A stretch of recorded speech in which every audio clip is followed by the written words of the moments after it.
Usually మన Indians అని నేను చెప్పలేను, కానీ మన వాళ్ళందరికీ ఉన్న ఒక అలవాటు ఏంటంటే ఏదన్నా మంచి జరిగితే తప్ప హార్ట్లో నుండి సంతోషం బయటకు రాదు.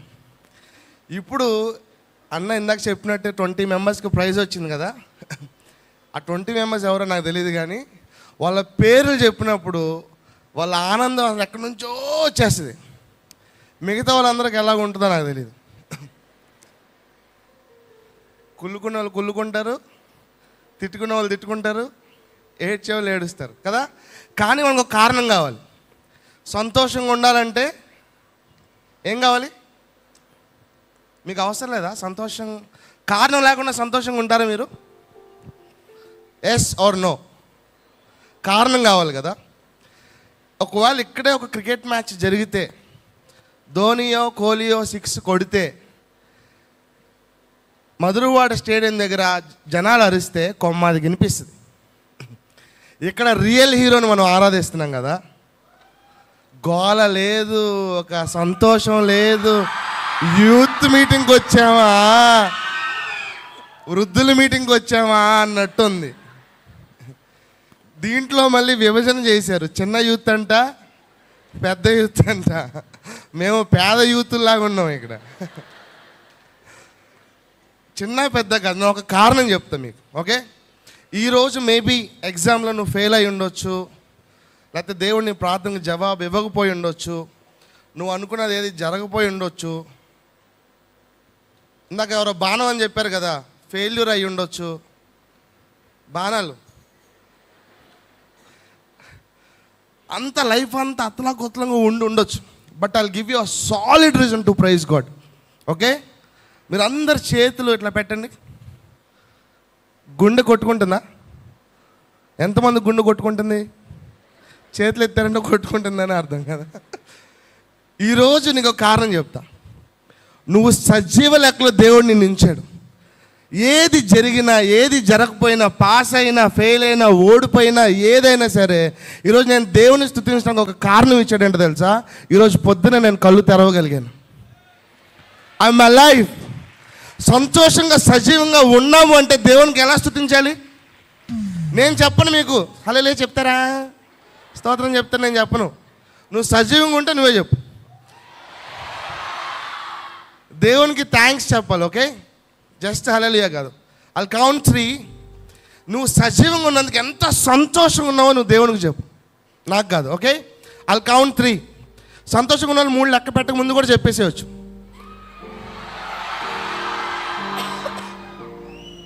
నిజంగా సంతోషంగా నేను ఆపేసేయచ్చు. నేను ఇంకా ఫినిష్ చేయకుండా నడిచేశారు మీరు, అందుకనే నేనేం మాట్లాడలే. Yes come on. ఎంతసేపు చెప్పగలరో చెప్దాం, okay? 1 2 3 hallelujah!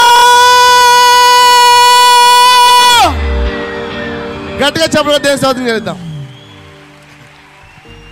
Man, I'm so happy, super excited. చాలా సంతోషంగా ఉన్నాను. అందరినీ చూస్తే నాకు ఈరోజు భోజనం కూడా చేయబుద్ది గల, పొట్ట నిండిపోయింది. అందుకే కొద్దిగా తిన్నాను. ఎందుకంటే ఎప్పుడైతే నేను చిన్నప్పుడు ఎక్కువ ఫ్యామిలీ ఎక్కువ కావాలనుకునేవాడిని. దేవుడు ఎంత గొప్ప పెద్ద ఫ్యామిలీ ఇచ్చాడంటే ఇప్పుడు ఎవరిని చూసినా చుట్టలాగే ఉంది. బ్రదర్స్ ఇద్దరిని జాయ్ వాళ్ళని ఈరోజే ఫస్ట్ టైం కలిసాను. వాళ్ళు కూడా నాకు ఎప్పటి నుంచో తెలుసు. మా ఫ్యామిలీ లాగా అనిపిస్తుంది. చూడటానికి ఫ్యామిలీ లాగానే ఉన్నాం అనుకోండి. But in the spirit, I'm talking about the spirit, I have that family feeling. Brother Benjamin and Vinod గారిని చూసినప్పుడు కూడా ఒకలాంటి వాళ్ళ స్మైల్, మంచి విన్సమ్ స్మైల్ ఉంది వాళ్ళకి, ఫ్యామిలీ ఫీలింగ్. ఇప్పుడు మీ ఫేస్లన్నీ చూస్తుంటే నిద్రపోతూ ఉన్నాయి. మీరు నవ్వితే నాకు ఫ్యామిలీ ఫీలింగ్ వచ్చేస్తుంది, రైట్? ఇందాక మరి బ్రదర్ చెప్పినట్టు లైఫ్లో పెళ్ళైన వాళ్ళు హ్యాపీగా ఉండాలంటే ఏం చేయాలన్నారు? First priority. అందుకే ఫస్ట్ మైక్ కూడా ఇచ్చేస్తున్నాను నేను. తను ఒక 2 నిమిషాలు విషెస్ చెప్పిన తర్వాత నేను ఆ సాక్ష్యాన్ని మీతో పంచుకుంటాను. And she is my wife Harika. చప్పట్లు కొట్టమని నేను చెప్పను.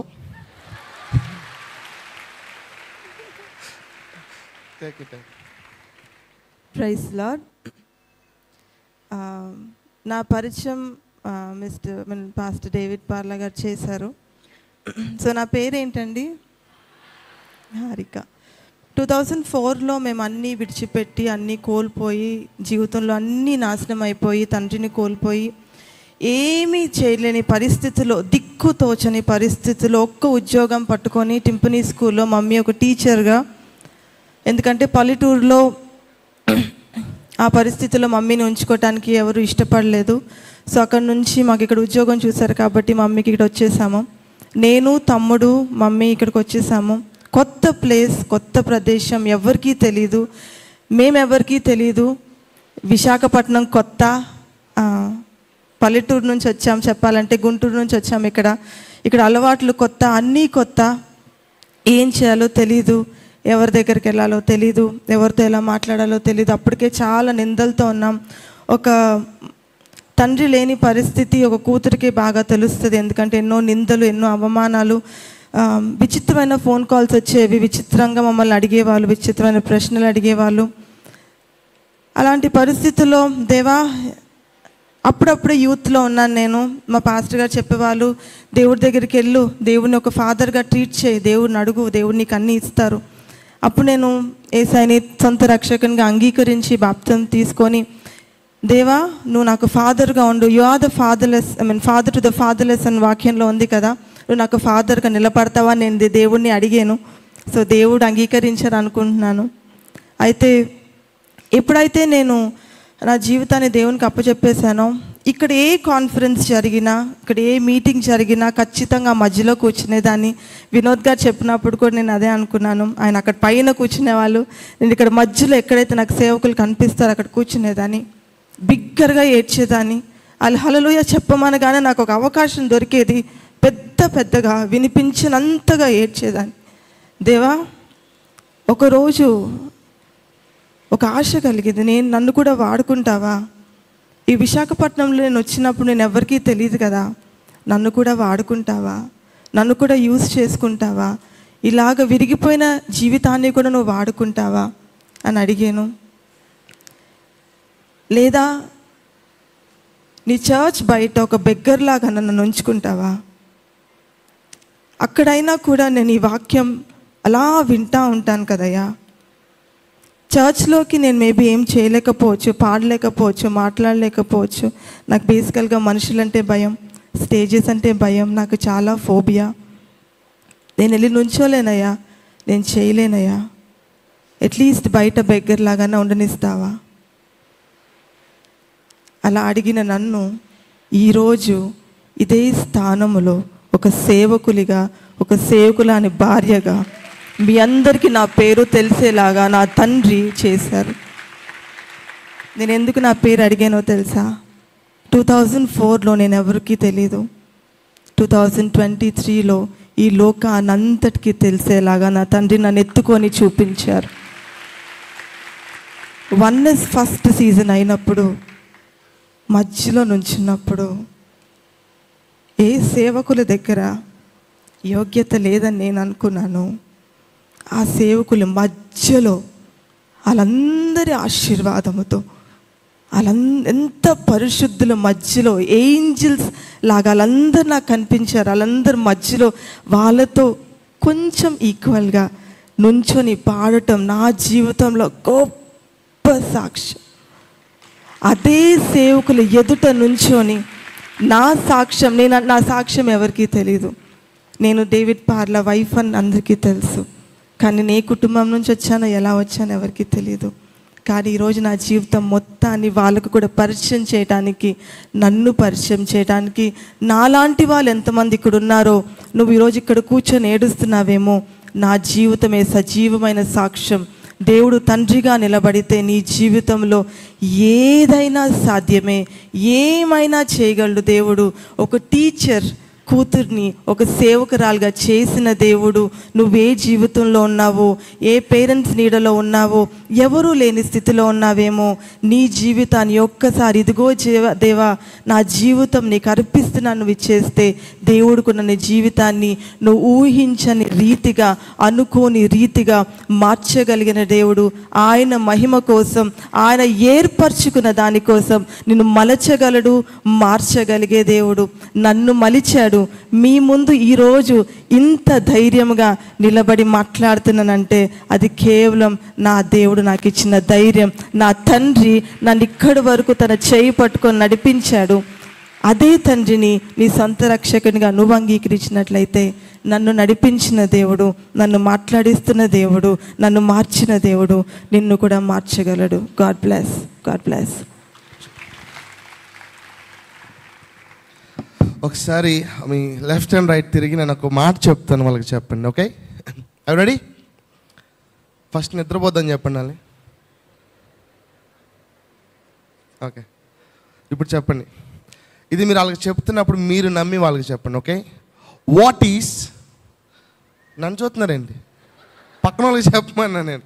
What is impossible with man is possible with God. మనుషులకు అసాధ్యమైనది నా దేవునికి సాధ్యం. First of all I want to thank కర్మోజీ and family and the whole church ఇంత మంచి అవకాశం ఇచ్చినందుకు. చెప్పాలంటే నాకు ఒక బ్రదర్ని దేవుడు ఇచ్చాడు, ఒక బ్యాక్ బోన్ లాగా. ఏ సిచ్యువేషన్ అయినా సరే అన్నతో చెప్పుకోవాలి అని అనిపిస్తుంది. I always use to share. So ఈరోజు అన్న ఫ్యామిలీని కలవటానికి దేవుడు అవకాశం ఇచ్చినందుకు నేను దేవునికి వందనాలు చెల్లిస్తున్నాను. ఇందాక బ్రదర్ సాక్ష్యం చెప్తుంటే అంతా రివర్స్ చెప్తున్నారు. ఆయన రివర్స్ చెప్పట్లా, ఆయన జీవితంలో చేసిన దేవుడు నా జీవితంలో రివర్స్ చేశాడు. ఇనోవా వచ్చి వెళ్ళిపోయింది అనగానే మరి నన్నేంటి గుద్దేసింది అనుకున్నా నేను.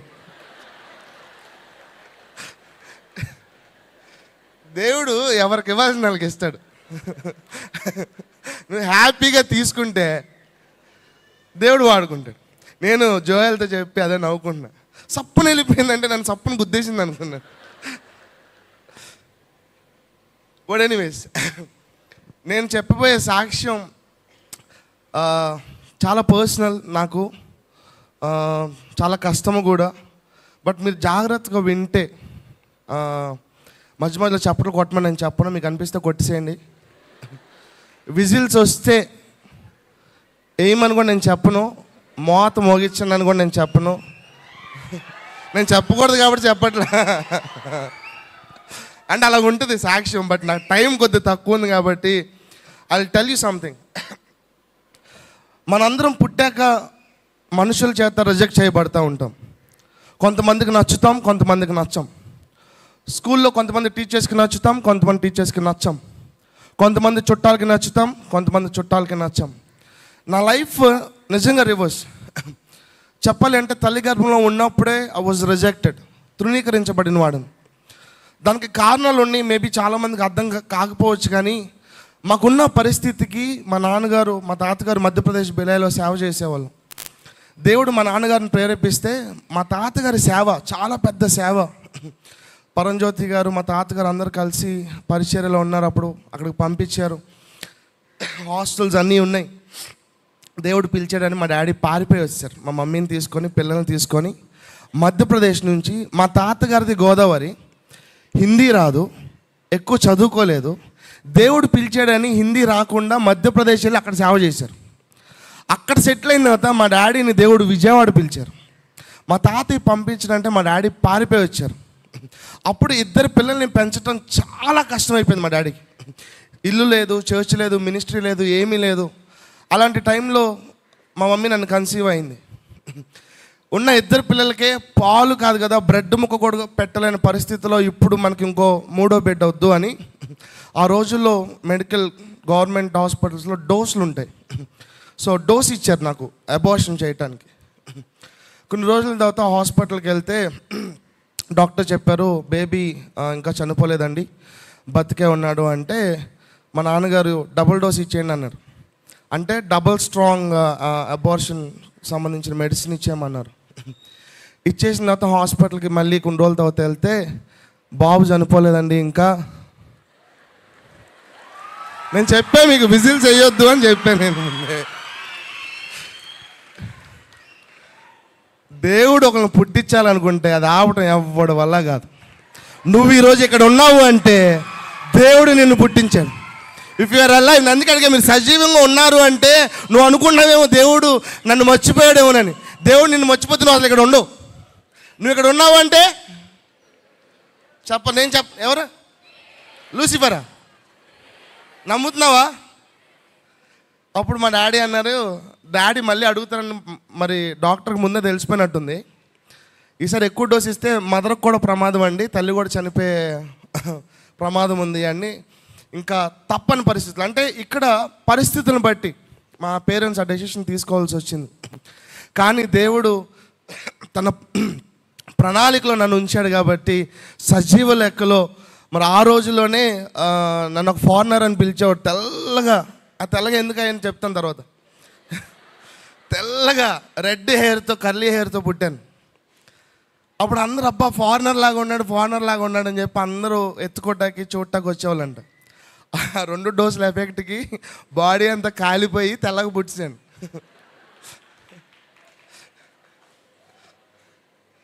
రిజెక్షన్ ఎక్కడ స్టార్ట్ అయింది నా లైఫ్లో? అప్పుడు మా డాడీ వాళ్ళు అనుకున్నారు దేవుడు ఇంత గట్టిగా మరి పుట్టించాడు అంటే గొప్ప సేవ చేస్తాడు అనుకున్నారు మా డాడీ వాళ్ళు. మొత్తం రివర్స్ అయిపోయింది. మంచి జ్ఞానం అవుతాడు అనుకున్నారు, క్లాస్ ఫస్ట్ వస్తాడు అనుకున్నారు, లాస్ట్ నుంచి ఫస్ట్ రావడం స్టార్ట్ అయ్యా. అది ఇప్పుడు నేను అడగను యూత్ ఉన్నారా ఇక్కడ, నేను అడగను అసలు. నాకు యూత్తో సంబంధం లేదు. బ్యాక్ బెంచెస్ ఉన్నారు ఇక్కడ. నన్ను అక్కడి నుంచే ఇక్కడ తీసుకొచ్చాడు, అక్కడి నుంచి. సో ఇక వీటన్నిటికి తోడు ఒక ఎడిషనల్ బ్లెస్సింగ్ ఇచ్చాడు దేవుడు నాకు. చెప్పండి ఏంటిది ఎడిషనల్ బ్లెస్సింగ్ అని చెప్పండి. Additional blessing. నెత్తి ఉంది నాకు చిన్నప్పుడు, భయంకరమైన నెత్తి. ఇక మా తాతగారు వాళ్ళు తేనె అవన్నీ నాలుగుకి రాసేవాళ్ళు మందం తగ్గుతుంది అని.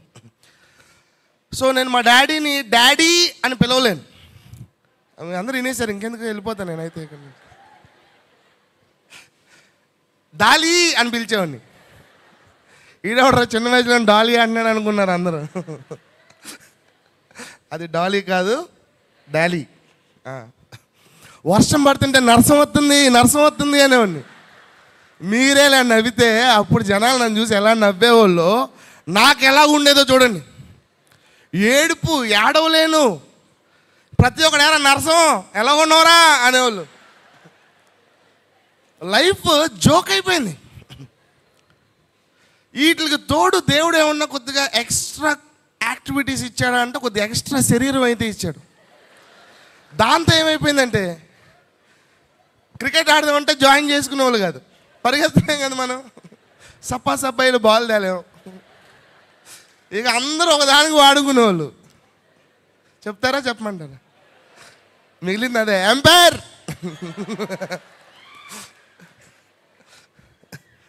పోనీ పీటీ క్లాస్కి వెళ్దామంటే పీటీ సార్ కూడా నన్ను అలౌ చేసేవాడు కాదు.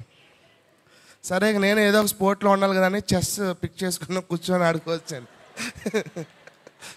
బట్ దాంట్లో కప్పు కొట్టే. సో ఇలాగ నా లైఫ్ ఆ కప్పు కొత్త చెప్పట్లు. సో చిన్నప్పటి నుంచి నా లైఫ్ అంతా ఎందుకు పుట్టాన్రా బాబు అన్న స్టేట్లోనే ఉంది. ఇప్పుడు అంటే నేను అసలు ఒరిజినాలిటీ చెప్పే ముందు మీ అన్నీ తెలుసుకోవాలి కాబట్టి చెప్తున్నా. పొద్దున్నే నా డే ఎలా స్టార్ట్ అవుతుంది అంటే, చిన్నప్పుడు రోజు పొద్దున్నే లేచినప్పుడు ఏం చేయాలంటే డైరీ తీసుకొని డాడీ దగ్గరికి వెళ్ళాలి. ఆ డేస్లో ఉన్న వాళ్ళు ఉన్నారు ఎవరన్నా? డైరీతో నాన్నగారితో సంతకం పెట్టించుకొని స్కూల్లో ఎత్తండి చేతులు. ఇప్పుడు రోజు మా డాడీ పొద్దున్నే పిచ్చి కొట్టేవాళ్ళు.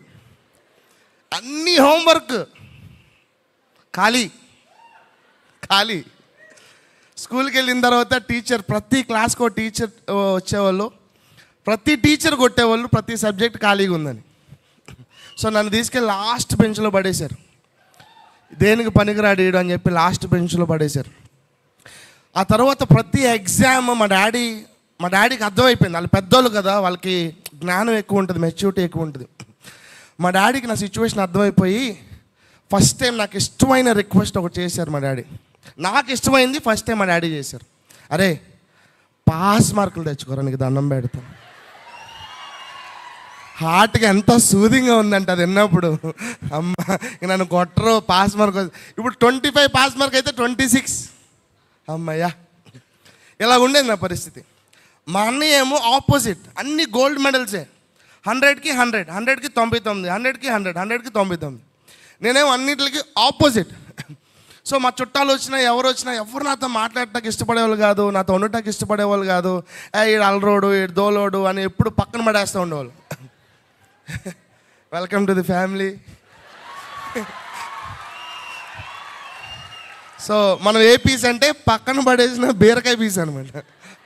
అది స్కూల్ అవ్వచ్చు, కాలేజ్ అవ్వచ్చు, ఏది అవ్వచ్చు, ఫైనల్గా దేనికి పనికిరాడని ముద్ర వేయించుకున్నాను. అటు ఫ్యామిలీతో, స్కూల్లో, సొసైటీలో అందరి చేత.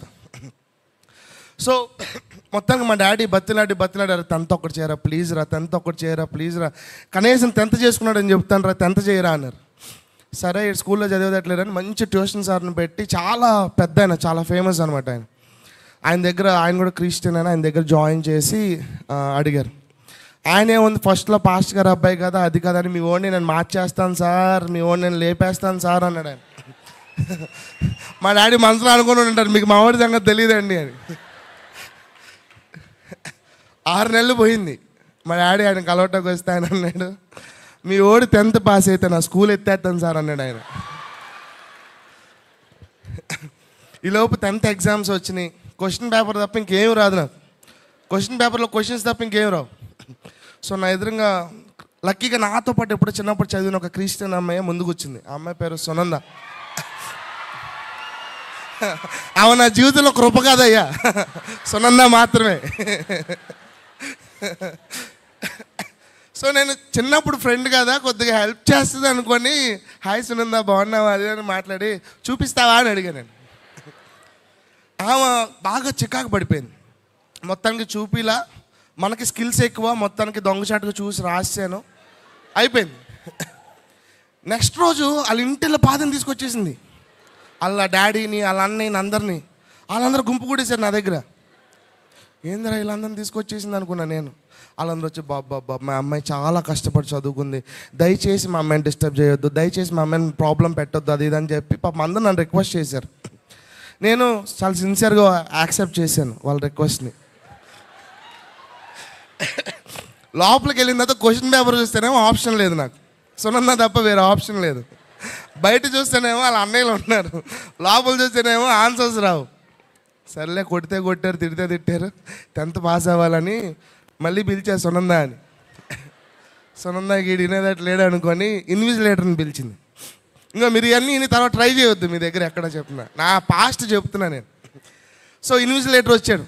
ఏంటమ్మా అంటే, సార్ నన్ను ఇసుకిస్తున్నాడు సార్, చూపించమని అడుగుతున్నాడు సార్ అని మీ ఫిమేల్ వాయిస్లో చాలా పెద్ద కంప్లైంట్ చేసేసింది నా మీద. సార్ అన్నారు, అసలు నీకు వచ్చా అన్నారు. నాకు వచ్చి సార్ అంది. మరి చూపించు అన్నాడు ఆయన.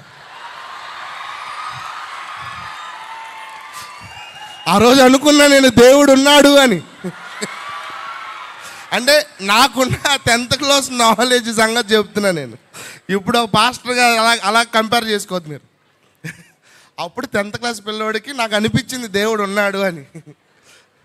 10th ఫస్ట్ క్లాస్లో పాస్ అయిపోయా. మా డాడీ మా అన్నయ్యకి గోల్డ్ మెడల్ వచ్చి అందరూ అంత పొలిటికల్ వాళ్ళు అందరూ మా అన్నయ్యకి మోపెట్స్ ఇచ్చారు, డబ్బులు ఇచ్చారు, సన్మానాలు చేశారు, అంతా లేపేశారు మా అన్నయ్యని. మా డాడీ ఏం మాట్లాడాల. నేను పాస్ అయితే మాత్రం అందరికి పాయసం పెట్టేశారు మా డాడీ. మా అన్నయ్య వచ్చి నేను గోల్డ్ మెడల్ తెచ్చుకున్నప్పుడు ఏం చేయలేదు, మా వాడు 10th పాస్ అయితే అందరూ సేమే పెట్టేస్తున్నారు ఏంటి అన్నారు. అంటే ఒక కొడుకు, అలాంటి కొడుకు 10th పాస్ అయితే ఎంత విలువ ఉంటుందో ఆ తండ్రికే తెలుసు. So never give up. ఇది నా 10th క్లాస్ వరకు స్టోరీ. బట్ నా సిచ్యువేషన్ అర్థమైపోయింది కదా మీ అందరికీ. సో టైం ఎక్కువ లేదు కాబట్టి ఇంకా చాలా సాక్ష్యం ఉంది, నేను ఇంకా డీప్గా వెళ్ళటానికి టైం లేదు. సో ఎందుకు పనికి రాకుండా అలాగున్న పరిస్థితుల్లో మా డాడీ ఇంకా విజయవాడలో ఉంటే బాగుపడ్డాని వైజాగ్ బీవీకేలో ఇంటర్ జాయిన్ చేయించారు నన్ను. వైజాగ్ బీవీకేలో ఇంటర్ జాయిన్ అయ్యి ఇంటర్ ఫస్ట్ ఇయర్లో ఫస్ట్ రోజు డిగ్రీ ఫైనల్ ఇయర్స్ వాళ్ళు కొట్టా. దాంతో వాళ్ళు పేరెంట్స్ని తీసుకురమ్మంటే డమ్మీ పేరెంట్స్ని తీసుకెళ్ళా. ఆ విషయం కూడా తెలిసిపోయి టీసీ ఇచ్చారు. అక్కడితో నా ఎడ్యుకేషన్ ఫినిష్ అయిపోయింది. ఇది నాకున్న జ్ఞానం. ఆ తర్వాత మెల్లగా తెలియకుండా రాంగ్ ఫ్రెండ్షిప్స్ అలవాటు అయిపోయింది. నాకు బైక్స్ చాలా పిచ్చి. హీరో పుక్, టీవీఎస్ 50 ఉన్న టైంలో హోండా 350 బాంబే ఢిల్లీ నుంచి వచ్చిన బైక్స్ తోలేవాడిని. భయంకరమైన పిచ్చి నాకు. రోజుకి ఎవడన్నా వచ్చి మా ఇంట్లో కంప్లైంట్ చేస్తున్నాడు, మీ ఓన్ కంట్రోల్లో పెట్టండి, బస్సు కింద నుంచి లారీ కింద నుంచి వెళ్తున్నాడండి అని. మనకేం అలవాటు కదా, బస్సు కింద నుంచి జిగి అని తిప్పుకుంటా. సో రాంగ్ ఫ్రెండ్షిప్స్ ఎక్కువైపోయిన తర్వాత భయంకరమైన పరిస్థితులు, ఇంకా గొడవల్లోకి వెళ్ళిపోవటం మొదలు పెట్టాము. పెద్ద పెద్ద గొడవలు అయిపోయినాయి, అటెంప్ట్ మర్డర్ కేసెస్ వరకు వెళ్ళిపోయినాయి, తలకాయలు బాల్గొట్టడం వరకు వెళ్ళిపోయింది. ఇక మా ఇంటికి పోలీసులు రోజు రావటం మొదలుపెట్టారు. విజయాలు ఇంకా తర్వాత ఎలాగైపోయిందంటే, ఏ చర్చిలో, ఏ పాస్టర్స్ ఫ్యామిలీలో, లేకపోతే ఏ చర్చిలో ఎక్కడ గొడవ అయినా సెటిల్మెంట్కి మన దగ్గరికి వచ్చే స్టేట్కి వెళ్ళిపోయింది ఆ పరిస్థితి. మా నాన్నగారు ఏమైనా సేవకుడు అవుతాడు ఈడు అనుకుంటే, ఈడేంటి ఎట్లా తయారయ్యాడని చెప్పి మరి మా తల్లిదండ్రులు చాలా అంటే చాలా కుమిలిపోయారు. ఆ తర్వాత మా డాడీ చాలా దారుణంగా నా జీవితం మారిపోయింది. ఎందుకు బ్రతుకుతున్నానో తెలియదు, ఏమి సాధించాలా, చదువు లేదు, ఏమీ లేదు, ఒక స్పోర్ట్ లేదు, ఒక యాక్టివిటీ లేదు, ఒక ఫ్రెండ్స్ లేరు, ఎవరూ లేరు, ఏంట్రా ఎందుకు బతుకుతున్నాను అనుకున్న ఆ టైంలో ఇక మా డాడీ ఇంక బాధ తట్టుకోలేక నా దగ్గరికి వచ్చి నా 2 కాళ్ళు పట్టుకొని మోకరించి, నా 2 కాళ్ళు పట్టుకొని మా నాన్నగారు పైకి చూసి, అరే చచ్చిపోరా, 2 రోజులు 3 రోజులు ఏడుస్తాంరా, ఎందుకురా రోజు మమ్మల్ని ఏడిపించి చంపుకు తింటున్నావు, దయచేసి చచ్చిపోమని మా డాడీ నా కాళ్ళు పట్టుకొని అడిగితే, ఆ మూమెంట్లో నాకు చచ్చిపోవడం కూడా చాలా ఈజీ అనిపించింది. మా డాడీ కోసం నేను ఏమీ చేయలేకపోతున్నాను, చేయటానికి కూడా దేవుడు నాకు ఏం గిఫ్ట్స్ అండ్ టాలెంట్స్ ఏమి ఇవ్వలేదు, ఎందుకు బతికి వేస్ట్ చచ్చిపోదామని హైదరాబాద్లో ఒక మాదాపూర్ దగ్గర ఆదిత్య గెస్ట్ హౌస్లో అన్నీ చెప్తున్నాను నేను, ఎందుకంటే this is a true story. Poison తీసుకొని ఇంకా తాగి చనిపోదామని చెప్పి ఆ రోజు డిసైడ్ చేసుకున్నా. మనకేమో ధైర్యం సరిపోట్లా, అప్పటికే చేతులు అన్నీ కోసేసుకున్నాం మనం. చాలామంది చేతులు కోసుకుంటారు కదా, ఇక్కడ అంతా ఘాట్లు ఉంటాయి. ఉన్నారు ఇక్కడ ఎవరైనా? నిజం చెప్పండి, అబద్ధికులు దేవుని రాజ్యానికి వెళ్ళరంట. 1 చేతులు కోసుకోలేదు మీరు ఎవరు? 2 3 కోసుకున్న నరాలు కోసుకున్నారు, ఎక్కడ కోసుకుంటారు, అక్కడ కోసుకుని చచ్చిపోతాం తెలుసు కాబట్టి. ఇంకా అన్నీ ట్రై చేసాము, ఇంకా ఏలాగా చచ్చిపోవటానికి ఎటువంటి ఇది లేదు, ఇంకా ఈజీగా చనిపోవాలని పాయిజన్ తీసుకొని చనిపోదామని నోకియా 1100 ఫోన్ ఉండేది అప్పుడు నా దగ్గర, అది కూడా విత్ రబ్బర్ బ్యాండ్. ఇక ఎవరిని ఫోన్ చేస్తే ఈజీగా నేను మారిపోతానేమో, ఈరోజు ఎట్టిపోతే మా డాడీ కోసం చచ్చిపోవాలి, ఎవరు ఫోన్ చేసినా నేను కూల్ అవ్వకూడదు, కరిగిపోకూడదు, చచ్చిపోవాలని చెప్పి ఫోన్ స్విచ్ ఆఫ్ చేసేసి ఇంకా నా పాయిజన్ తాగుతున్నప్పుడు నా ఫోన్ రింగ్ అయింది. సరే ఆల్రెడీ దానికి ఒక పేరు ఉంది కదా డబ్బా ఫోన్ అని, మళ్ళీ అదే ఆన్ అయ్యి ఉంటుందిలే అనుకొని మళ్ళీ కట్ చేసి మళ్ళీ స్విచ్ ఆఫ్ చేశాను, మళ్ళీ రింగ్ అయింది. మళ్ళీ కట్ చేసి మళ్ళీ స్విచ్ ఆఫ్ చేస్తే మళ్ళీ రింగ్ అయింది. స్విచ్ ఆఫ్ చేసిన ఫోన్ రింగ్ అయింది. ఫోన్ ఎత్తిన వెంటనే ఒక పాస్టర్ గారు చాలా కంగారుగా, హలో బ్రదర్ ఈజ్ డేవిడ్ అన్నాడు. ఆయనకు తెలుగు రాదు, ఆయన కలకత్తా నుంచి అనమాట. అవునండి మీరెవరు అన్నాను. నేను నా పేరు పలానా, నేను పలానా పాస్టర్ గారిని, కోల్కత్తాలో ఉంటాను. నాకు దేవుడు 2 కుమారులను ఇచ్చారు. ఆ 2 కుమారులు భయంకరంగా తిరుగుబోతులు అయిపోయారు, తాగుబోతులు అయిపోయారు, నన్ను సేవ చేసుకొని ఇవ్వట్లేదు. వాళ్ళ కోసం 40 రోజులు ఉపవాసం ఉన్నాను నేను, ఇది ఆఖరి రోజు. నా పిల్లలు మారాలని నేను ఉపవాసం ఉన్నాను. కానీ ఈరోజు ఆయన ఒక ప్రవక్త అనమాట. ఈరోజు దేవుడు నాకు ఈ నెంబర్ చూపించాడు, పలానా వ్యక్తి పలానా చోట సూసైడ్ చేసుకొని చనిపోతున్నాడు, ఆయన నాకు కావాలి, నువ్వు ఆయనకు ఫోన్ చేసి మాట్లాడమని చెప్పాడు. దేవుడికి నువ్వు కావాలి, దేవుడికి నీ లైఫ్ కావాలి, నువ్వు దయచేసి సూసైడ్ చేసుకోవద్దని అడిగాడు ఆయన. నేను అప్పుడు అడిగాను, నీకు మా మమ్మీ చెప్పిందా అని అడిగాను నేను. బేసిక్ క్వశ్చన్ కదా, అంటే మా మమ్మీ ఎవరో ఒకరి చేత చెప్పి ఆపేస్తే ట్రై చేస్తుందేమో అని. ఆయన రివర్స్లో అడిగాడు, నువ్వు మీ మమ్మీకి చెప్పావో చచ్చిపోతున్నావని అన్నాడు. లేదు కదా, అవును కదా అనుకున్నా. పోనీ మా డాడీ చెప్పారా అన్న, నువ్వు చెప్పావు మీ డాడీకి అన్నాడు. ఈ కాన్వర్జేషన్ అయిపోయిన తర్వాత నాకు ఒక హోప్ వచ్చింది. అందరూ చెప్పండి మాట, హోప్, నిరీక్షణ. జీవితంలో ఎటువంటి ఆనందం ఆశ ఏమి లేని టైంలో ఇంత చిన్న నిరీక్షణ, చిన్న మేఘాన్ని చూసినట్టు ఇంత చిన్న నిరీక్షణ పుట్టింది. ఏంటో తెలుసా, మనుషులందరూ నన్ను పక్కన పడేయచ్చు, కానీ ఆ రోజు దేవుడు అనుకున్నాడు, ఈ పక్కన పడేసిన ఈ పాత్రే నాకు కావాలనుకున్నాడు, ఈడే నాకు కావాలి, ఈడెందుకు ప్రభు ఆ గొర్రెలు కాసుకునేవాడు వేస్ట్ అన్నారు దావీదులు అన్నీళ్ళు. ఎబ్బెబ్బెబ్బే ఆ గొర్రెలు కాసుకునేవాడే కావాలి.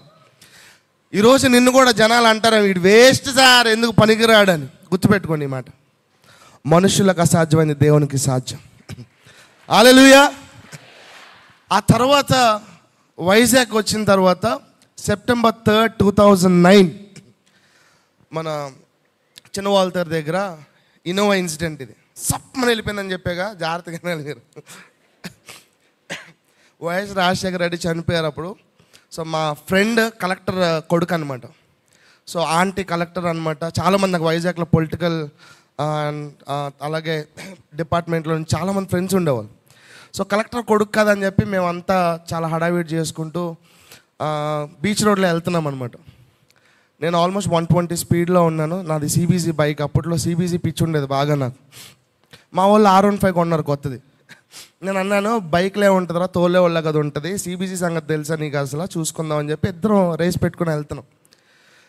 ఈ లోపల కరెక్ట్గా చిన్న వాళ్ళ దగ్గరికి వచ్చేటప్పటికల్లా వాడు 100, 120లో ఉన్నాడు, నేను 100, 120లో ఉన్నాను. సో CBCకి గేర్లు కింద నుంచి పైకి వేయాలి, పైనుంచి నొక్కటం కాదు. సో నా కాలు ఎప్పుడు కిందే ఉండేది, గేర్లు రెడీగా షిఫ్ట్ చేసుకోవచ్చు అని.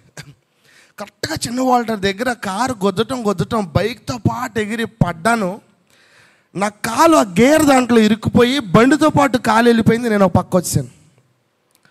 లెగ్సి చూస్తే నా లెఫ్ట్ లెగ్ కనిపించట్లా. ఆ రోజు లైఫ్ ఎంత వాల్యుబుల్లో నాకు తెలిసింది. దేవుడిచ్చిన అవయవాలు ఎంత వాల్యుబుల్లో నాకు తెలిసింది. మీరు నమ్ముతారా నమ్మరో, మొన్న మా ఫ్రెండ్ ఒక హాస్పిటల్కి వెళ్ళాడు. దేనికి అని అడిగితే హెయిర్ ఇంప్లాంటేషన్ ఏదో చేయించుకోవడానికి వెళ్ళాడు.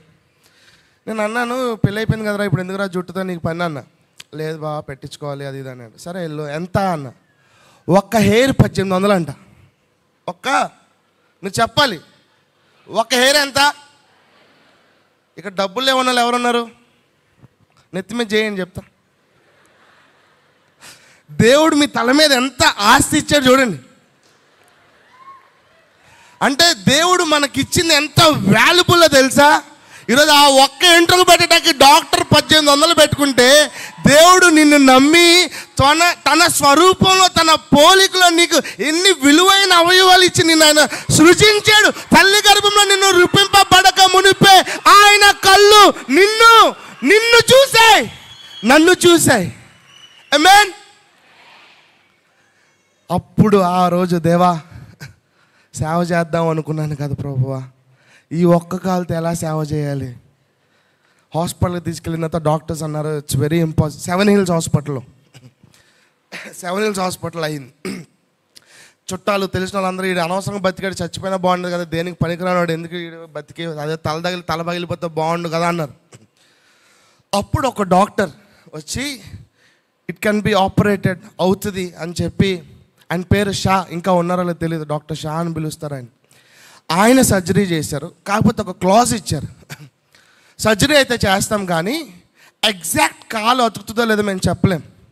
1 ఇంచ్ పెద్దదాన్ని అవ్వచ్చు, 1 ఇంచ్ చిన్నదాన్ని అవ్వచ్చు.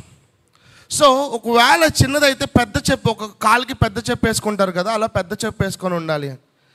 నేను తిరుగుడికి ఉన్న ఫ్రెండ్ సర్కిల్కి ఒక పెద్ద చెప్పు ఒక చిన్న చెప్పు వేసుకుని ఏం తిరుగుతుంది దేవా జీవితాంతం, తీసేసుకోవచ్చు కదా అనుకున్నా. కానీ ఆ రోజు హాస్పిటల్లో నేను అన్నాను దేవా వాళ్ళు ఇచ్చిన ఒక్క 1%లో కూడా నువ్వు పని చేయగలవు ప్రభా. ఒక్కవేళ నా కాలు కనుక బాగైతే ఇక నేను నీ సేవ చేయటం ఎవ్వడు ఆపలేడు ప్రభా అని ఆ రోజు తీర్మానం చేసుకున్నా. కథం కావాలా, టైం అయిపోతుంది అని. సో 6 months బెడ్ రెస్ట్లో ఉన్నాను. నేను లావ్ అవటానికి కారణం ఆ సర్జరీస్ అండ్ ఆ అనెస్థీషియాల వల్ల. అప్పటి నుంచి నా బాడీ ఏమైపోయిందంటే every now and then bulge అయిపోతూ ఉంటుంది అనమాట, ఎంత మెయింటైన్ చేసిన. సో అప్పటికే ఒక 3 అనెస్థీషియాస్ ఏమి ఇచ్చేసారు. 6 months బెడ్ రెస్ట్ ఉన్నాను, వీల్ చైర్, దాని తర్వాత ఒక 2 months వీల్ చైర్లో ఉన్నాను.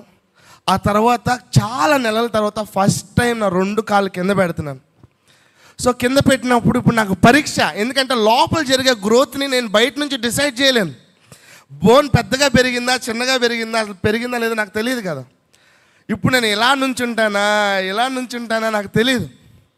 విశ్వాసంతో 2 కాళ్ళు కింద పెడితే 1 ఇంచు పెద్దదవలా 1 ఇంచు చిన్నదవలా ఎగ్జాక్ట్గా దేవుడు ఈరోజు నన్ను మీ అందరి ముందు నిలబెట్టాడు. నా కాళ్ళు నాకు తిరిగి దేవుడు స్వస్థపరిచాడు. ఇది చాలదా ఆయన సజీవుగా ఉన్నాడని చెప్పడానికి? చాలదా కదా? దేవుడు మనుషుల జీవితంలో, అందుకే చెప్పాను మనుషులకు అసాధ్యమైనది. ఈరోజు నీ జీవితంలో ఏది అసాధ్యం అనుకుంటున్నావో అది ఆయనకి సాధ్యం. లాయర్లు అసాధ్యం అని చెప్పొచ్చు. డాక్టర్స్, మా డాడీకి క్యాన్సర్ వస్తే 15 డేస్లో చనిపోతారు, యూఎస్ నుంచి ఎవరిని వస్తే పిలిపించేసుకోండి అన్నారు. డాక్టర్ ఆ మాట చెప్పినప్పుడు కోపం వచ్చేసింది నాకు. ఒక డాక్టర్ ఎలాగ ఒక సేవకుని డెత్ డేట్ డిసైడ్ చేస్తాడు? ఎలాగ ఒక సేవకుడు ఇన్ని రోజుల్లో చనిపోతాను ఒక డాక్టర్ చెప్పగలుగుతాడు? ఆ రోజు నేను ఉపవాసం ఉండి ప్రేయర్ చేశాను కొన్ని డేస్ వైజాగ్లోనే. దేవుడు మా డాడీకి రెక్టల్ క్యాన్సర్ వచ్చింది, కొలాస్టమీ బ్యాగ్ పెట్టారు. చాలా రోజులు నేను మా డాడీకి పరిచర్య చేశాను. వైజాగ్లో నాకు చర్చ్ ఉండేది అప్పుడు, ఎంవిపి డబుల్ రోడ్లో. బాబీ వీళ్ళందరూ కూడా నాకు హెల్ప్ చేసేవాళ్ళు అప్పుడు మ్యూజిక్ టీమ్కి. అలాంటి టైంలో నేను చిన్న పిల్లలు పుట్టారు నాకు. వైజాగ్లో నేను అప్పుడు పరిచర్య విమాన్ నగర్లో చేసేవాడిని. వారానికి 500. ఎంత చెప్పాలి? ఎప్పుడు నెలకి ఎంత? అప్పుడు పెద్ద స్థాయిలో అందరూ ఇక్కడే ఉన్నట్టున్నారు. మినిమం డిగ్రీ అందరూ ఇక్కడే ఉన్నారు. నెలకి 2000. డైపర్లు కొంటావా, సెరిలాక్ కొంటావా, ఇంటి కరెంటు బిల్లు ఏం చేసుకుంటావు నీ ఇష్టం. 2017 వరకు అదే 500కే నేను ఇక్కడ పరిచర్య చేశా నమ్మకంగా. విజయవాడలో సేవ ఉంది, నేను వెళ్ళిపోవచ్చు, తిరిగి మా డాడీ దగ్గరికి వెళ్ళిపోవచ్చు. కానీ దేవుడు ఎందుకు ఇక్కడ తీసుకొచ్చాడో నాకు తెలియదు. అది నేను ఫిల్ చేయాలి. పౌలు ఎంత రోషంగా ముందు హింసించాడో, పౌలు మారిన తర్వాత కూడా అంతే రోషంగా దేవుని సేవ చేశాడు. నేను అప్పుడు అన్నా ఎంత తీవ్రతగా లోకంలో తిరిగానో, సేవలోకి వచ్చిందో అంత తీవ్రతతో దేవుని సేవ చేయాలని తీర్మానం చేసుకున్నాను. ఆ తర్వాత దేవుడు మా డాడీని బతికించారు. 15 రోజులు చనిపోతారని చెప్పిన తర్వాత 1.5 సంవత్సరం అయింది. క్యాన్సర్ మొత్తం మా డాడీ శరీరంలో నుంచి బయటికి వెళ్ళిపోయింది. ఇక చాలా హ్యాపీ ఫీల్ అయిన టైంలో మళ్ళీ క్యాన్సర్ వచ్చింది. నేను మళ్ళీ ప్రార్థన చేశాను, మా డాడీ కనుక చనిపోతే దేవా ఆటో తోలుకుంటా కానీ సేవ మాత్రం చేయనన్నా. ఎందుకో చెప్తాను చూడండి. ఇంత టార్చర్ చేసి మా డాడీ వాళ్ళని ఇంత హింసించి తర్వాత నేను ఏదో దైవజనుని అయిన తర్వాత అరే మా డాడీ ఉండుంటే బాగుండేదే, మా డాడీ చూసుంటే బాగుండేదే, అప్పుడు అలా ఉండేవాడిని, ఇప్పుడు దేవుడు నన్ను ఇలా చేశాడు, మా డాడీ చూసుంటే బాగుండేది అన్న రిగ్రెట్ నాకు ఉండకూడదు. అలాంటి రిగ్రెట్ నేను సేవ చేయను. నేను సేవ చేయాలి, నేను మారటం మా డాడీ చూడాలి, నా సేవ మా డాడీ చూడాలి. ఆ తర్వాత హ్యాపీగా మా డాడీని నన్ను కూడా తీసేసుకుని నేను హ్యాపీ ఫీల్ అవ్వనని చెప్పా దేవుని. ఇప్పటికి 5 years అవుతుంది, మా డాడీ ఇంకా దేవుని పరిచర్య చేస్తూనే ఉన్నారు. దాంట్లో నుంచే యాజ్ ఎ గ్రాటిట్యూడ్గా ఫస్ట్ సాంగ్ చేశాను కృపామయుడా అని. నేనేదో యూట్యూబ్లో రావాలి, పాటలు పెట్టాలి, అందరికి తెలియాలన్న ఉద్దేశంతో నేను పాటలు చేయడం స్టార్ట్ చేయాల. మా డాడీ క్యాన్సర్ దీనికోసం థ్యాంక్స్ చెప్పడం కోసం సాంగ్స్ చేయడం స్టార్ట్ చేశాను. దేవుడు దాన్ని ఈరోజు 1:2 వరకు నడిపించాడు. ఆమేన్. ఈరోజు నువ్వు ఏ స్టేజ్లో ఉన్నావో తెలియదు, ఎలాంటి పరిస్థితిలో ఉన్నావో తెలియదు, కానీ మనం నమ్మిన దేవుడు నమ్మదగినవాడు. ఈరోజు నువ్వు ఎందుకు పనికిరావు నువ్వు అనుకున్నావేమో, అప్పుడు నాకు జ్ఞానమే లేదు. కానీ ఈరోజు దేవుడు నన్ను దేశ విదేశాల్లో డాక్టర్ల మధ్యన, లాయర్ల మధ్యన, పెద్ద పెద్ద బిజినెస్ మ్యాన్స్ మధ్యన దేవుడు నన్ను వాడుకుంటున్నాడు. ఈరోజు ఒక పాత్రగా నిలబెట్టాడు దేవుడు నన్ను.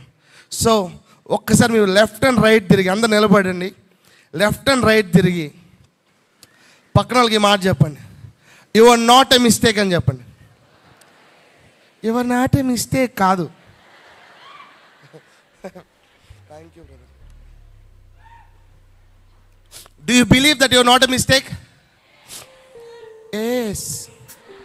Thank you.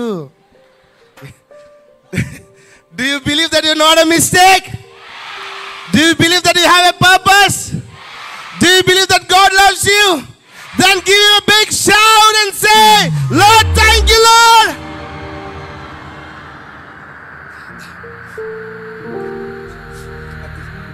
పొద్దున్నుంచి అయిన సెషన్ నాకు సంబంధం లేదు. పొద్దున్నుంచి ఎవరు పాడారు, ఎవరు పాడలేరు, ఏం చేశారు నాకు సంబంధం లేదు. ఈరోజు నేను దేవుణ్ణి ఆరాధించడానికి నాకంటే ఒక కారణం ఉంది. ఏంటో తెలుసా?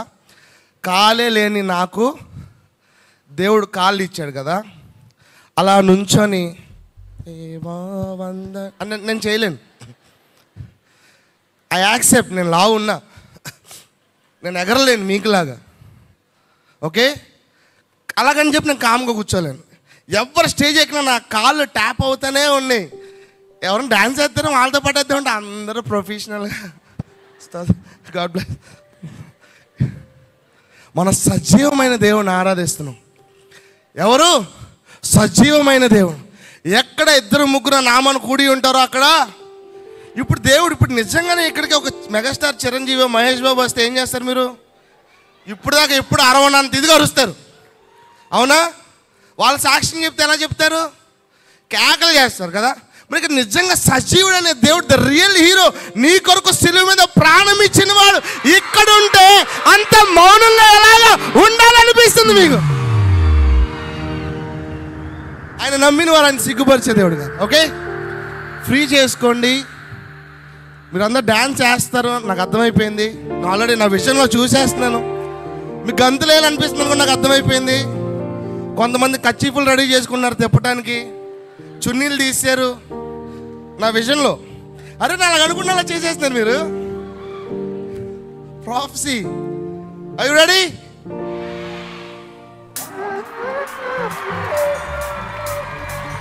అందరూ గంతులేయాలి. దేవుడు ఈరోజు నీ కాళ్ళని లేడి కాళ్ళలాగా చేస్తాడంట. Hallelujah. Ready? 1 2 3 come on. Back benches.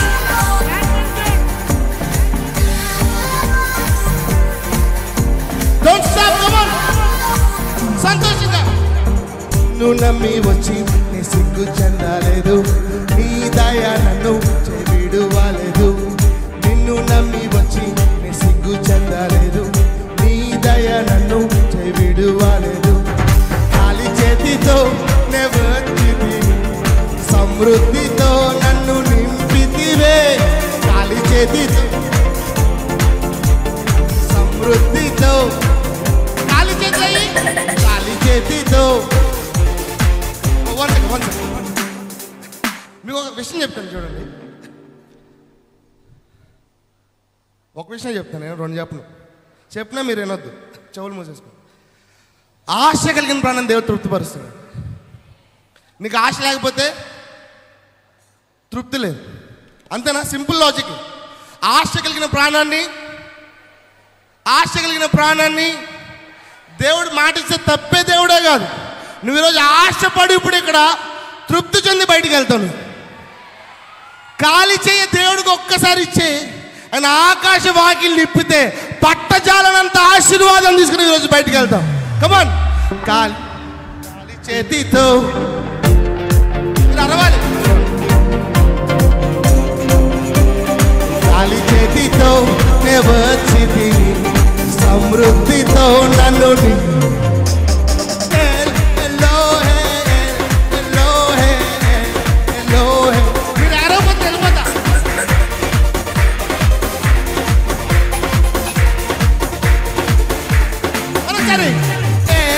Elohim, Elohim,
చెందిన నిబంధనను నాతో చేసి కోల్పోయినవన్నీ ఇచ్చితివే.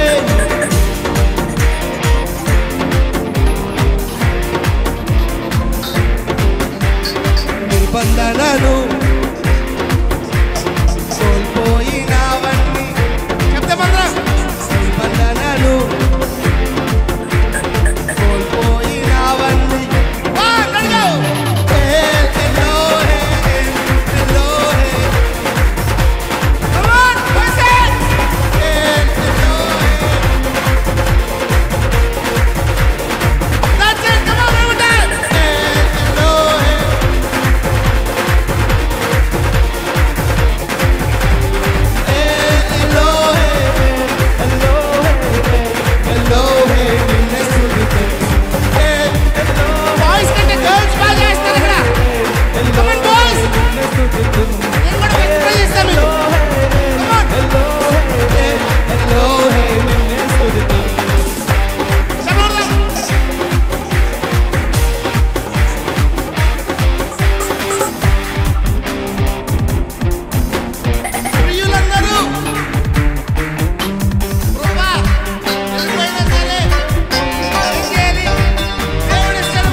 ప్రియమైనవన్నీ నాకు ఇచ్చితివే.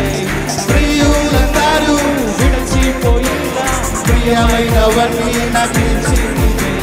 పరదేశిగా నేనున్న చోటే స్వాస్థ్యముగా నాకై మార్చితివే. పరదేశిగా నేనున్న చోటే నేను ఫస్ట్ చెప్తా, సెకండ్ మీరు చెప్పండి. పరదేశిగా పరదేశిగా నేనున్న చోటే స్వాస్థ్యముగా నాకు మీ అద్దెలని సొంతలైపోతే. పరదేశిగా నేనున్న చోటే స్వాస్థ్యముగా నాకు మార్చితివే.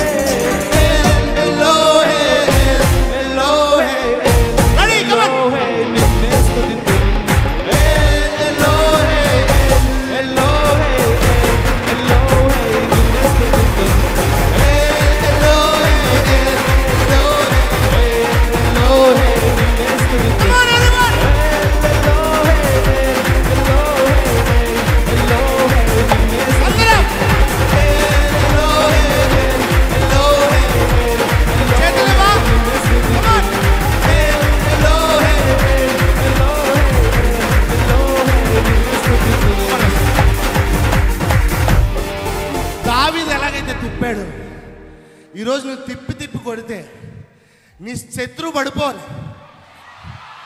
ఎలా తిప్పుతారు? హే గొలియాత్, మీకు చెమట పొట్టాలి, చేతులు నింపు రావాలి. Okay, ready? 1 2 3 go.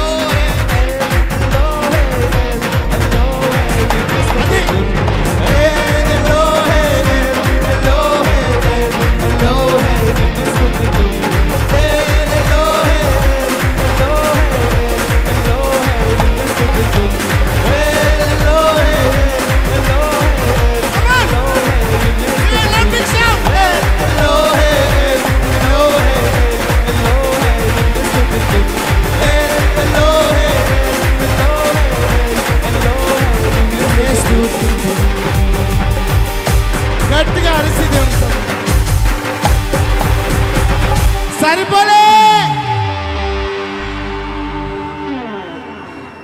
Our God is a God who can make dry bones walk. Amen. ఎండిన ఎముకలైనా సజీవంగా పరిగెత్తించగలిగిన దేవుడు. ఆమేన్. ఈరోజు నీ జీవితంలో ఎండిన ప్రతి పరిస్థితిని ఆయన చిగురింపజేయబోతున్నాడు. When you are making this joyful sound, దేవుడు బైబిల్లో తన బిడ్డలకు విజయాన్ని ఇవ్వడానికి కత్తులు కట్టాలని వాళ్ళ గిద్యోను ఏం తీసుకెళ్ళమన్నాడు దేవుడు? ట్రంపెట్స్ తీసుకెళ్ళారు. యుద్ధం కూడా ట్రంపెట్స్ తీసుకెళ్తాడా? వాళ్ళు అక్కడ సౌండ్ చేశారు, శత్రువు పారిపోయాడు.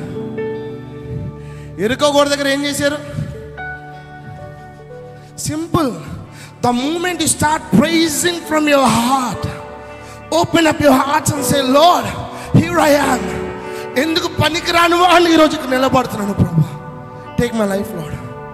చాలామందికి ఈరోజు ఇంతవరకు నా జీవితాన్ని వాడాను, కానీ ఈరోజు నుంచి నా జీవితం నీ కొరకు వాడబడితే ఎలా ఉంటుందో ప్రపంచం చూసేలాగా నా జీవితాన్ని మార్చమని దేవుడు.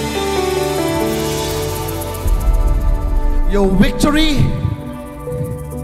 victory is in your sound. దేవుడు ఆదిలో కలుగును గాక అని పలికితే నిరాకారంగా ఉన్న భూమి ఆకారంగా మార్చివేయబడింది. దేవుడు పలికినప్పుడు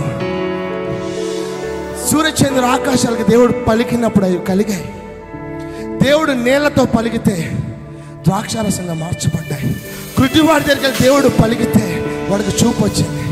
చెవిటి వాడి దగ్గర దేవుడు వెళ్ళి పలికితే వాడి చెవులు వినపడ్డాయి. ఈరోజు నీ యొక్క స్వరము తెరిచి నువ్వు పలుకుతుండగా దేవుడు నీ జీవితంలో కార్యం చేస్తాడు. Just praise God in advance. Lord, thank you for the victory that I'm going to get tomorrow, Lord.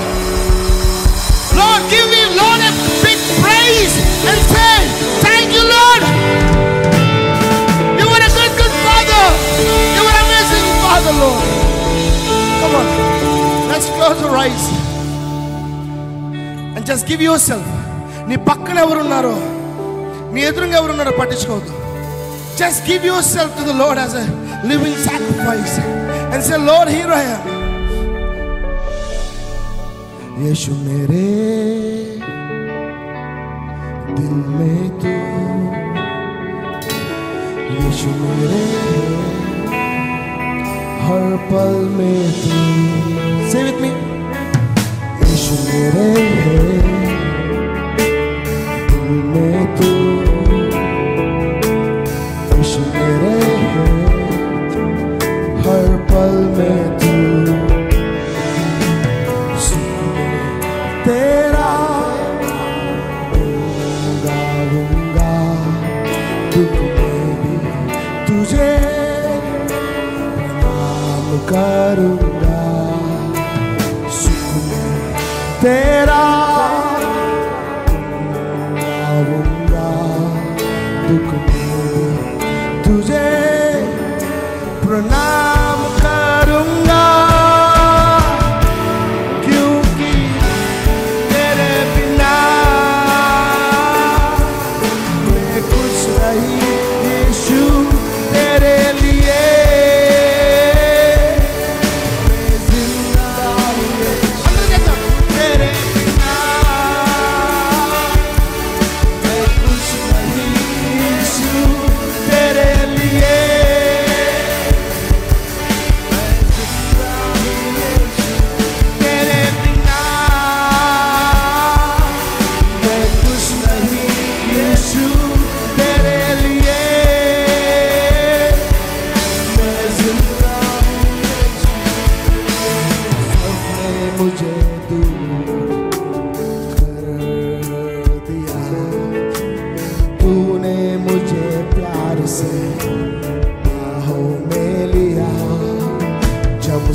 ఎంతమంది ఉన్నారు? కష్టాల్లో కూడా స్తుతించే వాళ్ళు ఎంతమంది ఉన్నారు? నష్టాల్లో స్తుతించే వాళ్ళు ఎంతమంది ఉన్నారు? వ్యాధులు స్తుతించే వాళ్ళు ఎంతమంది ఉన్నారు? ఇరుకులు స్తుతించే వాళ్ళు ఎంతమంది ఉన్నారు? ఇబ్బందులు స్తుతించే వాళ్ళు ఎంతమంది ఉన్నారు? అవమానాలు స్తుతించే వాళ్ళు ఎంతమంది ఉన్నారు? నిందలు స్తుతించే వాళ్ళు ఎంతమంది ఉన్నారు? చెప్తాం. తేరా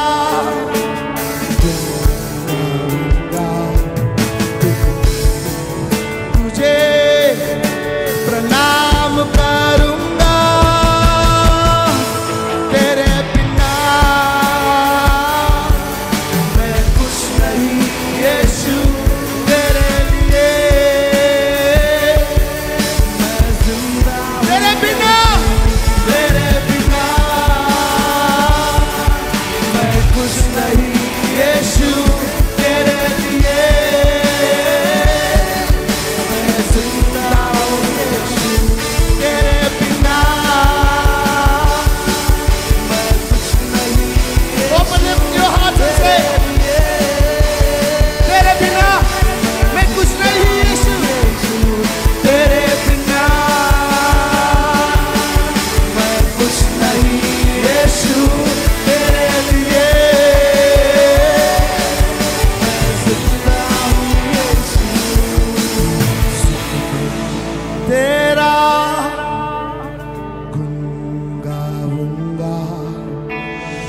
Raise up your voices.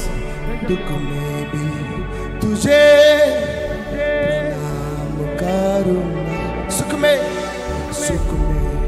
तेरा गुण गाऊंगा, दुख में भी तुझे प्रणाम करूंगा, तेरे बिना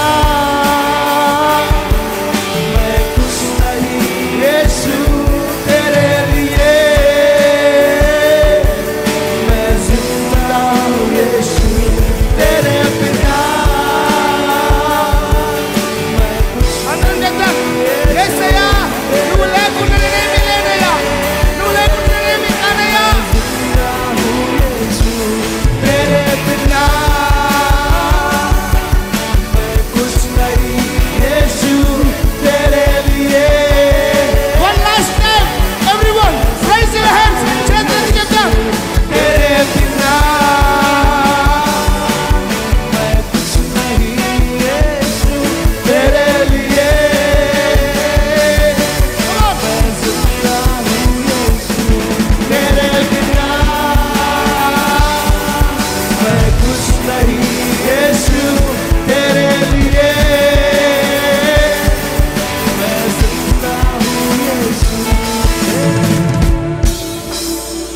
అందరం ఒకసారి దగ్గర చెప్తాం.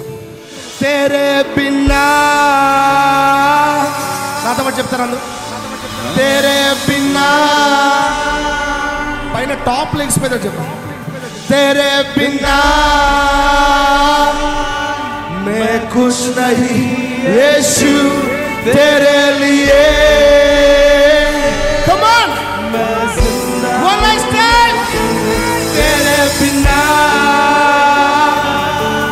मैं कुछ नहीं Lord, I'm nothing without you, I'm nothing without you Lord. मैं जिंदा हूं बिकरगा तेरे बिना मैं कुछ नहीं यीशु. Lord, thank you Lord for your spirit, for your anointing Lord. जिंदा हूं यीशु, तेरे बिना मैं कुछ नहीं यीशु, तेरे लिए मैं जिंदा हूं. మీరు ఒక్కలే పడండి. तेरे बिना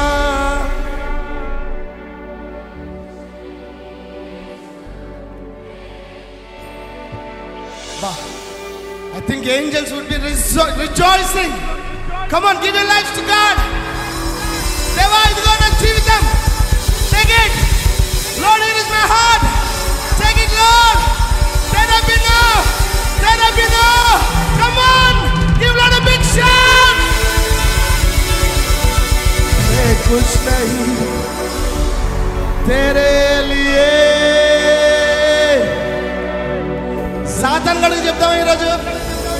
సాతాన్ గడికి చెప్తావా ఈరోజు? నా జీవితం యేసుకి ఇచ్చేస్తానని చెప్తావా? My life belongs to Jesus. ఎంతమంది ఇచ్చారు గట్టిగా అరిచి దేవునికి చెప్పలు కొడతా తెలుస్తుంది. Hallelujah, hallelujah. God bless you, God bless you.